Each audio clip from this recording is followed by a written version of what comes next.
Hi everyone, welcome back. I'm Teacher Lisa, your ESL video instructor.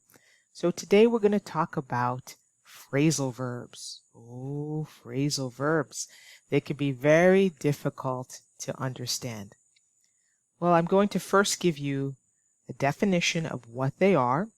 We'll talk about why they're important and why they can be challenging to learn.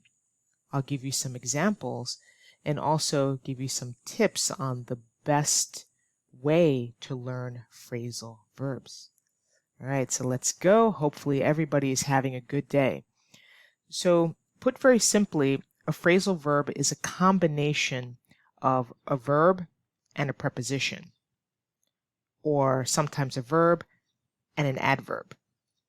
Sometimes I say a verb plus a tiny little annoying word.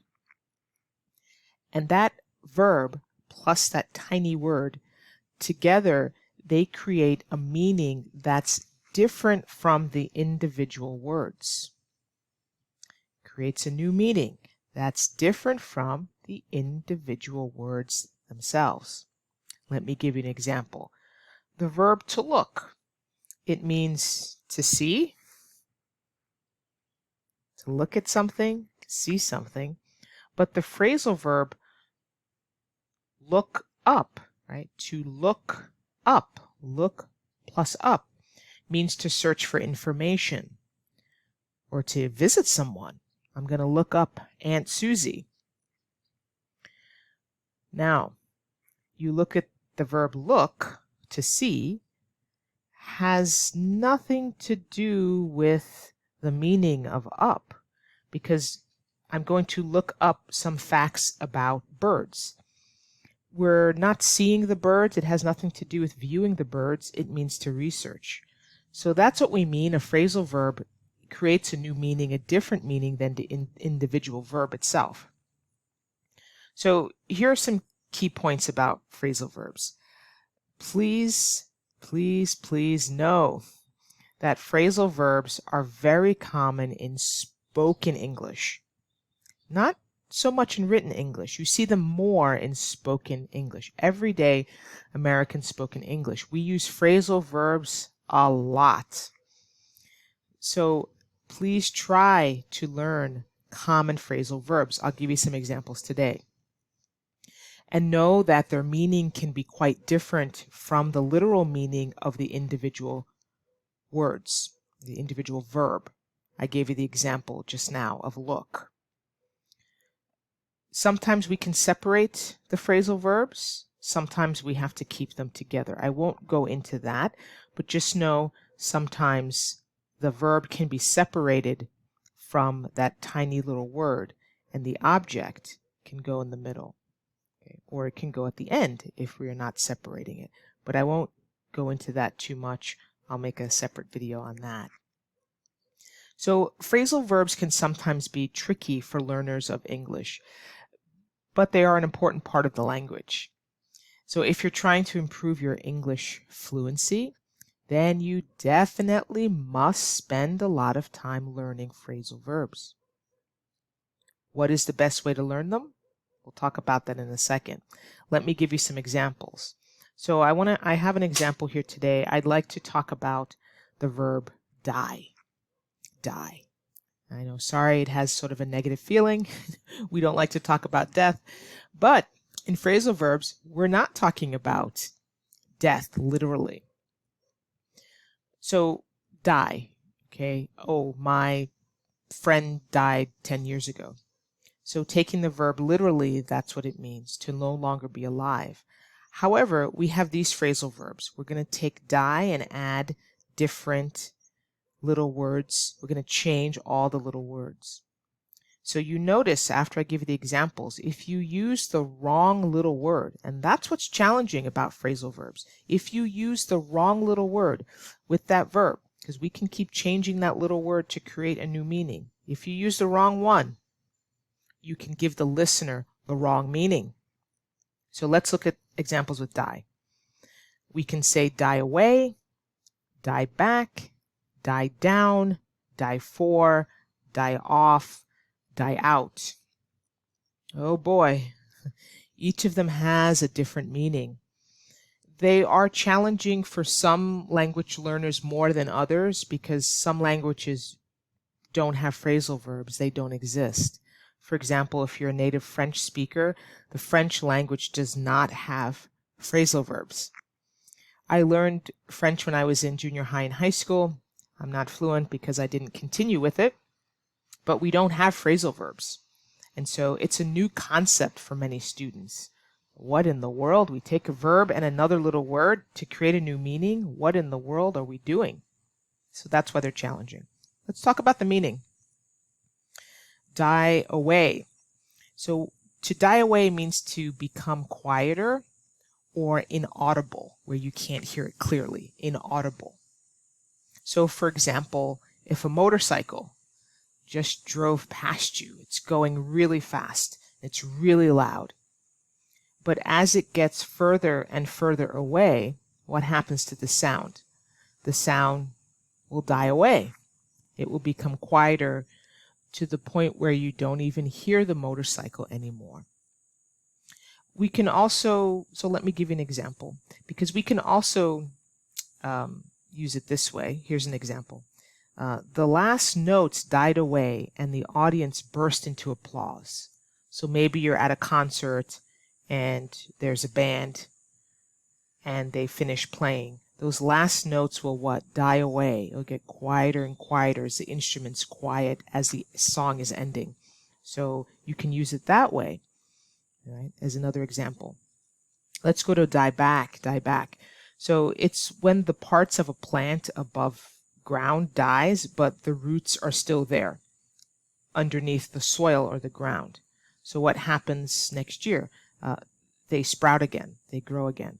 So we use that in terms of a plant die back. Here's the example that I have. The plant dies back in the winter. Right, so it dies back. The plant itself above ground dies, but underneath there might be what we call a bulb. And then when spring comes, it's going to sprout or grow again. Next one, die down. To decrease or become quieter. It is similar to die away. So it is similar, but we use it in this way. For example, if it's raining, and it's raining very heavy, it's pouring, and then what happens? You wait a while because you need to get to your car, you're waiting. You're going to wait for the rain to die down. So decrease in volume, right? The amount of rain. Oh, okay, the rain, it's dying down. Let me head for the car. Please know you can change the tense of the verb part of the phrasal verb, because you noticed I said, oh, the rain is dying down because it's happening right now, continuous. You can do that. You can put it in the past if you need, present, future. You can change the tense of the verb as needed. That's the only part you can change, though. You can also use die down with news. So maybe there's breaking news. It's on the newspaper, the front page, if anyone reads newspapers anymore. So the news is on the front page. Something happened. There was an explosion, a big car accident. But what happens a month later or a week later? The news dies down. The news becomes quieter. People stop talking about it. You stop seeing it on TV or the news program. So that's another way you can use the die down. And then we have die for. It's to want something very badly. Oh, maybe a chocolate cake. Oh man, I could die for a piece of chocolate cake right now. I'm dying for a piece of chocolate cake. So it's to want something very bad. Maybe you want a job. You just had a job interview. I'm dying for this position. So it's to want something very badly. Here's another example here. I'm dying for the weekend. This week has been so hard at work. I'm dying for the weekend. You can't wait for it to come. You want it very badly. Then we have die off. Die plus off. It's to become extinct. We use this with dinosaurs often. So we might say, the Tyrannosaurus Rex, died off centuries ago. So it's to become extinct, no longer exist. We can use this often with Not just animals, but even plants can die off or become extinct. And then we have die out. So die plus out. It's a little bit different. To become extinct, but it goes beyond that, to no longer exist or disappear. So you have die off, but if you want to make the point that something really isn't coming back or has disappeared, you can use die out. So, for example, some scientists say that the dinosaurs died out when a comet hit the Earth and caused a nuclear winter. That's just an example. So we can still use the same dinosaur. Oh, they died off, they become exist, but we can emphasize that they no longer exist, they disappeared by saying die out. So we've discussed die away, die back, die down, die for, die off, die out.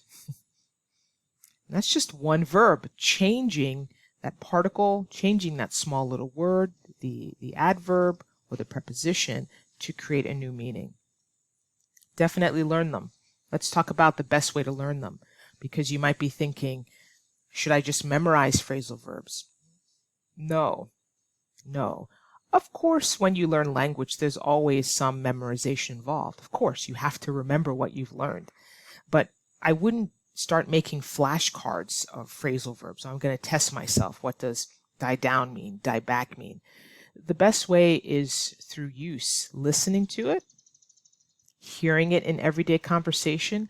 That's why I say listen to podcasts, listen to TV, American TV shows. You will hear them use these phrasal verbs. Also in reading in particular that's written for spoken English, because remember earlier I said that spoken English is very different than written English. So hearing the phrasal verb used. And then when you hear one, or when you start to hear one more often, you should take note of that. Oh, wow, what did that person mean? They just used this verb die away and with away. And I thought I was listening to hear bad news that somebody died, but that's not what they meant. Take note of that. So learn the common ones. You can't memorize them because there are hundreds and hundreds, thousands of phrasal verbs, but we don't use all of them as commonly. As a whole. So we have a lot of phrasal verbs, but we don't use all of them every day. But there's certain ones that you'll hear more often than not. So for example, even the one, die off, it's not as common because we don't talk about extinction very much. But if you're in science or biology or research, you might use that quite a bit. So it's good to know. So that's today's lesson on phrasal verbs. I have another video coming up. I'm going to have several videos coming up just to talk about these common phrasal verbs, what they are, give you some exposure. I picked this one, die, for today because you might not think that they're phrasal verbs with the verb die. So I thought it was interesting to show you that absolutely we have many verbs that we might think we can't create phrasal verbs, but we can. So nice having you today. Thank you for watching. Always check the description for any links or resources. And also check the end screens. So I try to link to other pertinent videos or videos that are connected with this subject. So you can certainly check those. Thank you so much. See you in the next one.